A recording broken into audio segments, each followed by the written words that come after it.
ये बहुत खुशी का मौका है कि आप जैसे लोग यहाँ पे तशरीफ़ लेकर आए हैं।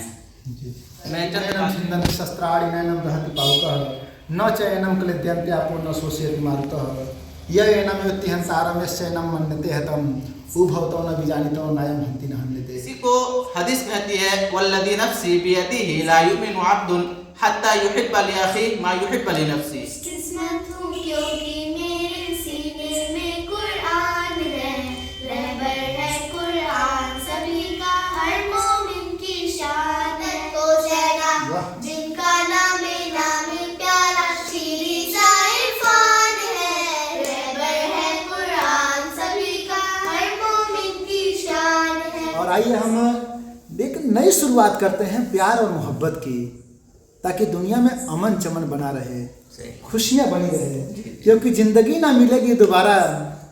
कुछ इस तरह से कर लो गुजारा कि ज़िंदगी बन जाए सितारा। वाह, हाँ, ज़िंदगी बन जाए सितारा। बहुत अच्छा है।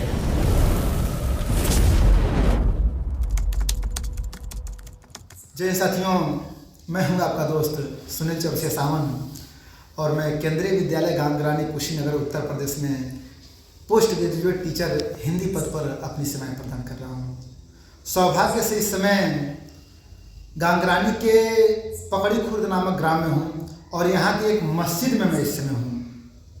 और आपको जानकर खुशी होगी कि हमारे केंद्रीय विद्यालय गांगरानी कुशीनगर के विद्यार्थी इस मस्जिद में उर्दू का शिक्षा ग्रहण कर रहे थे और मैं रास्ते में जाते हुए मैंने सुना बहुत ही सस्वर पाठ कर रहे थे विद्यार्थी उर्दू में। हम इस वीडियो में इन विद्यार्थियों को जो कक्षा 2 में पढ़ने वाली हमारी छात्राएं हैं, क्या नाम है आपका? क्या? नूर अफसा को हम आपको सुनवाएंगे और इससे पहले हम इनके गुरुजी को सुनेंगे, मौलवी साहब को सुनेंगे जिनका नाम है मोहम्मद जियाउद्दीन साहब। मैं आपसे ये जानना चाहूँगा, जैसे श्रीमद् भागवत गीता में ज्ञान का खजाना है, उसमें आत्मा के संदर्भ में कहा गया है कि नैनम छिन्दन्ति शस्त्राणि नैनम दहति पावकः न चैनम क्लेद्यन्त्यापो न शोषयति मारुतः य एनम योत्ति हंसारम यश्चैनम मन्यते हतम उभवतो न विजानितो नायम हन्ति न हन्यते। कुल मिला जुलाकर ये जो हमारे शरीर के अंदर जो आत्मा है वो परमात्मा का अंश है, वह अजर और अमर है और ये जो शरीर है ये नश्वर है। तो जब ये शरीर हमें प्राप्त है तो हमें हमेशा लोक कल्याण का काम करना चाहिए और जो हमारा मानव धर्म है उसका पालन करते हुए हमेशा उत्तम कार्य करना चाहिए। तो इस आत्मा के संदर्भ में, सदकर्म के संदर्भ में, देश सेवा के संदर्भ में कुरान शरीफ में क्या कहा गया है, कुछ अपना विचार व्यक्त करें।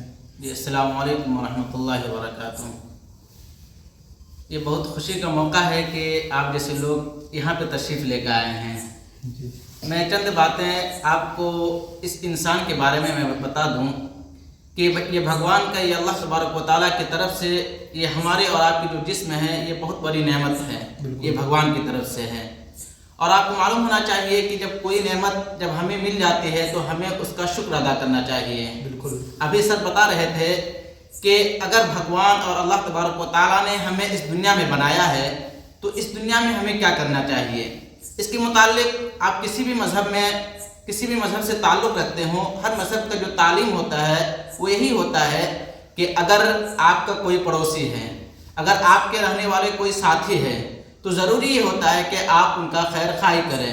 यही तालीम हमारा कुरान और हदीस भी कहता है कि आप जो कुछ अपने लिए पसंद करते हैं वो अपने भाई के लिए भी पसंद करें। बिल्कुल। जो चीज़ आपको नापसंद हो वो अपने भाई के लिए भी नापसंद करें।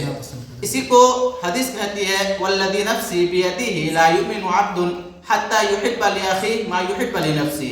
यही हदीस में है कि अल्लाह के नबी सल्लल्लाहु अलैहि वसल्लम फरमाते हैं कि जो शख्स आप अपने लिए पसंद करते हैं वो अपने भाई के लिए भी पसंद करें। उसकी एक मिसाल अल्लाह के नबी सल्लल्लाहु अलैहि वसल्लम ने ये दी कि अगर आपके बदन में कहीं भी ज़र्रा बराबर जख्म हो जाता है तो ये जो जख्म का जो दर्द महसूस होता है वो पूरा बदन महसूस करता है। मिसाल के तौर पर एग्जाम्पल आप ले लें कि अगर आपको सर में दर्द है तो इस दर्द जो एहसास और महसूस होता है वो सिर्फ सर नहीं बल्कि जो आपका पूरा बॉडी है, जो आपके जिस्म है, वो पूरे बदन उसको महसूस करता है। यही तालीम हमारा कुरान भी देता है और हमारी जो हदीस है वो भी यही तालीम देता है। अलगर्ज बोलने का जो मकसद यही है कि जितने भी मज़ाहिब है हर एक में यही है कि आप एक इंसान, और जिस इंसान के अंदर इंसानियत होती है उसका फरीज़ा यही होता है कि अगर मैं एक रोटी खा रहा हूँ तो दूसरे जो लुक़मा खाऊंगा अपने पड़ोसी को भी उसका उसमें हक होता है कि हमारा पड़ोसी कहीं भूखा तो नहीं सो रहा है। ये हमारा और आपके जो एक इंसान है, ये इंसान हर कोई देखने में होता है, लेकिन जो इंसानियत होती है ये हर किसी में नहीं होती है। सही बात है। ये चीज़ हमें और आपको जानना होगा और इसका जायज़ा भी लेना होगा कि अगर हमारे पड़ोस में, पहली बात तो कोई चीज़ भेदभाव नहीं होनी चाहिए। अगर हमारे पड़ोस में हमारे बिरादरान वतन हो, चाहे हमारे मुस्लिम भाई हो, चाहे हमारे ईसाई भाई हो, चाहे हमारे शियाई भाई हो, है तो वो इंसान एक इंसान होने के नाते हमारा और आपका ये फरीज़ा और हमारे ऊपर ये फ़र्ज़ आयद होती है कि उनका भरपूर ख्याल रखना चाहिए। यही हमारा कुरान और हदीस की तालीम है। बिल्कुल बिल्कुल, बहुत अच्छा, शुक्रिया। और ये देखिए जो मानव धर्म है, मानवता का धर्म है, ये सर्वोपरि धर्म है। और देखिए एक शिक्षक जो होते हैं वे समाज सुधारक भी होते हैं, समाज को अच्छा संदेश देते हैं। जी। आज जो समाज में जो कुछ भी दिखता है आपसी मनमुटाव, वो कहीं ना कहीं उन लोगों को मूल जो ज्ञान है, चाहे कुरान का हो चाहे गीता का हो, उन लोगों ने अध्ययन नहीं किया है, वे भटकाव में होते हैं। तो हम दोनों साथी समाज को यही संदेश देना चाहेंगे कि देश का, समाज का और परिवार का और संसार का विकास तभी है जब हम एकता का गीत गाएंगे, एकता का गीत गुनगुनाएंगे और एक होकर रहेंगे और मानव धर्म को अपनाएंगे।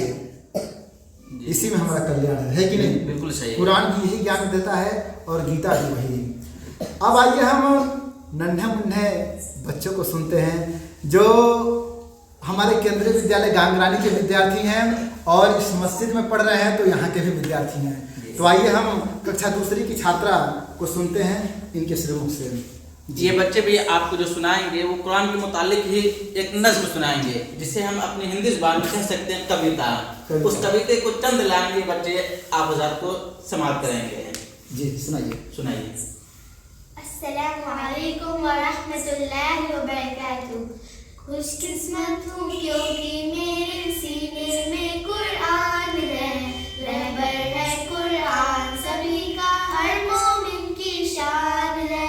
खुशकिस्मत हूँ क्योंकि मेरे सीने में कुरान है, रहबर है कुरान सभी का, हर मोमिन की शान है। हूँ मैं हाफिज आँखों की, मैं एक तारा बन जाऊंगी, हिफ्ज़ की दौलत क्या होती है लोगों को बतलाऊंगी। ये कुरान है दी का दाई, उम्मत को समझाऊंगी। रोज़ है महशर ताज पहनकर किस्मत पर इठलाऊंगी। हाफिज बनना वज़ीर रहमत मौला का फैज़ान है, रहबर है कुरान सभी का, हर मोमिन की शान है। खुशकिस्मत हूँ क्योंकि मेरे सीने में कुरान है, रहबर है कुरान सभी का, हर मोमिन की शान है। भटकन में है इल्मी मरकज़, वह मेरा है इल्मी गुलशन, जिसका है माहौल सुहाना, प्यार से प्यारा जिसका आंगन है मेरा तहफ़ीज़े कुरान, मेरे बचपन का महवर। तू है मेरी जाए इल्मी, मेरे ख्वाबों का दर्पण, फ़ख्र है मेरा मेरी जान है, ये मेरा अरमान है। रहबर है कुरान सभी का, हर मोमिन की शान है। खुशकिस्मत हूँ क्योंकि मेरे सीने में कुरान है, रहबर है कुरान सभी का, हर मोमिन की शान है। अब्बू ही उस्ताद मेरे हैं, उनकी उल्फत क्या कहना, अपने रब से मांगू मैं ये, उनकी चाहूं मेरा रखना। अब्बू मेरे मोशिन मुश्फिक, ये मेरी खुद बख्ती, उनके साए में सीखा है धूप की शिद्दत को सहना, जिनका नाम प्यारा शीरी सा इरफान है। रहबर है कुरान सभी का, हर मोमिन की शान है। खुशकिस्मत हूँ क्योंकि मेरे सीने में कुरान है, रहबर है कुरान सभी का, हर मोमिन की शान है। अस्सलामु अब ये बच्चे आपको कुरान करीम की चंद आयत सुनाएंगे, उसको आप समाप्त करें। अऊज़ु बिल्लाहि मिनश शैतानिर रजीम, बिस्मिल्लाहिर रहमानिर रहीम, यासीन वल कुरआनिल हकीम, इन्नका लमिनल मुरसलीन अला सिरातिन मुस्तकीम, तंज़ीलल अज़ीज़िर रहीम, लितुनज़िरा कौमन मा उनज़िरा आबाउहुम फहुम गाफिलून, लक़द हक़्क़ल क़ौलु अला अक्सरिहिम फहुम ला युमिनून, इन्ना जअलना फ़ी अअनाक़िहिम अग़लालन फ़हिय इलल अज़क़ानि फ़हुम मुक़महून, वजअलना मिन बैनि अयदीहिम सद्दन व मिन ख़ल्फ़िहिम सद्दन। ये आपने कुरान करीम की तिलावत सुनी है। ये जो सूरह जो सुनाया है, ये हकीकत में इस कुरान का अगर देखा जाए तो इस सूरह का दिल कहते हैं जी। और हमारे बॉडी में जो सबसे ज़्यादा जिस चीज़ की अहमियत होती है वो हमारे और आपके सीनों में जो अंदर है, वो जिसे हम और आप दिल के नाम से जानते हैं। इसी तरह इस कुरान करीम की जो बच्ची अभी आपने आपके सामने सुनाई सूरह, इसको भी कुरान करीम का दिल कहा जाता है। अरे वाह, क्या बात है। तो बहुत अच्छा लगा। और कुल मिला जुला के ये समझिए कि इन बच्चों ने जो संदेश दिया है अपनी कविता के माध्यम से और जो कुछ भी पढ़ा है, अगर इसे हम अपने जीवन में उतार दें तो एक खूबसूरत दुनिया की रचना हम कर सकते हैं। और आइए हम एक नई शुरुआत करते हैं प्यार और मोहब्बत की, ताकि दुनिया में अमन चमन बना रहे, खुशियाँ बनी रहे, क्योंकि ज़िंदगी ना मिलेगी दोबारा। कुछ इस तरह से कर लो गुजारा कि जिंदगी बन जाए सितारा। वाह, हाँ, जिंदगी बन जाए सितारा। बहुत अच्छा शेर है। और मम्मी पापा प्रेम से कहें, ऐसा जीवन जीना है कि मम्मी पापा प्रेम से कहें, बिटिया है प्यारी बेटा है प्यारा, बिटिया है प्यारी बेटा है प्यारा, और बनो अंधे की लाठी बेसहारों का सहारा। वाह वाह, यही कुरान का भी संदेश है, यही गीता का, यही मानव धर्म का संदेश है कि बनो अंधे की लाठी बेसहारों का सहारा, और भारत माँ के नयनों का बन जाओ तारा। कुछ इस तरह से कर लो गुजारा कि जिंदगी बन जाए सितारा। हाँ, जिंदगी बन जाए सितारा। बहुत अच्छा। तो आप सबने अपना बहुत मूल्य समय दिया, और बच्चों का ये संदेश आपको अच्छा लगा हो, मौलवी साहब का संदेश अच्छा लगा हो, इस वीडियो को ज़्यादा से ज़्यादा लोगों तक संदेश को फॉरवर्ड कीजिए, ताकि देश में एक नया संदेश प्रेषित किया जा सके और खुशियाँ लाई जा सके। जय हिंद, वंदे मातरम। धन्यवाद।